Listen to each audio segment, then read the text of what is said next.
মৰমৰ ছাত্ৰ-ছাত্ৰীসকল তোমালোকক মোৰ চেনেল এছামিজ নলেজ লাৰ্নিং হাবলৈ স্বাগতম জনাইছোঁ। আজিৰ ভিডিঅ'টিত আমি এটা পদ্য শিকিম। সেই পদ্যটিৰ জৰিয়তে অসমীয়া 12 মাহৰ নামকেইটা ক'বলৈ শিকিম। আহাচোন এতিয়া মোৰ লগে লগে এই পদ্যটি গাই যোৱা। বছৰত 12 মাহ, বহাগ মাহত নতুন বছৰ, জেঠত বৰ্ষৰ, আহাৰ মাহত আমৰ বতৰ, শাওনত বাৰিষা ভৰ, ভাদ মাহত বৰ ৰ'দ, আহিনৰ শেষত বান, কাতি মাহত কুঁৱলী পৰে, আঘোণত পকে ধান, পুহ মাহত বৰজাৰ, মেজি জ্বলাও মাঘত, ফাগুন মাহত পচুৱা বতাহ, বছৰৰ শেষ চ'তত। ইয়াতে কোৱা হৈছে অসমীয়া 12 মাহৰ নাম জানি লওঁ আহা।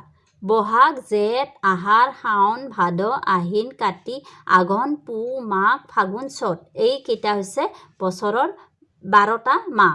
অসমীয়া আমাৰ যি 12 মাহৰ নাম এইকেইটা হৈছে।